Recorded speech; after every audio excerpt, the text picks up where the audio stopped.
Quería pediros al inicio del programa, en este momento, que valoréis en términos generales la situación que atraviesa la comunidad autónoma, que atraviesa Asturias en relación al COVID, con datos realmente preocupantes en los últimos días, en las últimas semanas.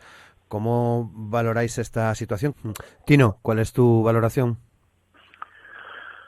Pues la verdad es que está casi todo dicho. Insistir en la preocupación. Yo creo que la última vez que estuvimos hablando en este programa, yo recuerdo que decía, tenemos experiencia en lo que es la gestión de un cierre de centros educativos y organizar un final de curso, pero no tenemos una experiencia de gestión de la pandemia, por así decirlo, en vivo y en directo. Y estamos adquiriendo ahora esa experiencia.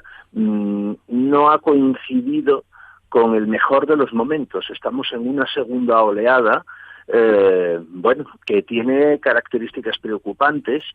Yo creo que algo de lo que no se ha comentado es el hecho de que esta oleada no es un fenómeno local, no es un fenómeno español, es un fenómeno europeo. Por lo tanto, tenemos que ponernos en el contexto de que esto está ocurriendo en otros lugares. No nos soluciona el problema, pero sí es verdad que nos puede permitir mejorar, por así decirlo, el punto de mira, ¿no? Para poder analizarlo. Conviene recordar que cuando la epidemia de gripe, hace ahora un siglo, fue la segunda oleada la que causó mayores estragos entre la población. Y yo comento esto no por una cuestión de alarmismo, sino por una cuestión de que aprendamos algo y asumamos que estamos en una situación preocupante, en una situación difícil, y que lo que no podemos hacer es bajar la guardia por desmoralización, porque no vemos salida a todo esto. Yo creo que si algo hay que señalar de toda esta situación es un poco la responsabilidad con la que se está reaccionando mayoritariamente por parte de la sociedad, con medidas que se pueden calificar de duras, de prácticamente un confinamiento, ¿no? Aunque no sea obligatorio, pero se nos está pidiendo eso.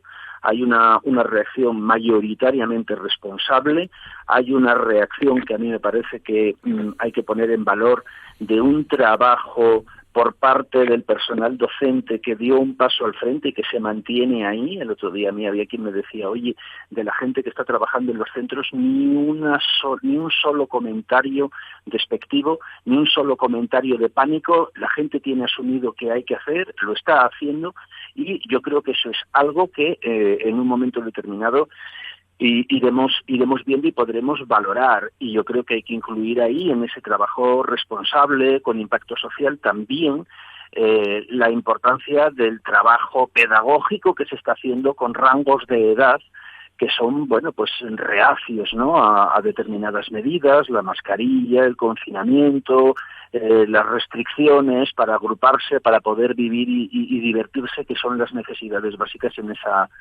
esas edades, ¿no? Y una última cuestión, estos días que fueron las elecciones en Estados Unidos, me llamó la atención que una de las cuestiones que se ponían encima de la mesa, lo decía el candidato ganador Biden, ¿no?, que decía, nosotros vamos a afrontar esto con la ciencia.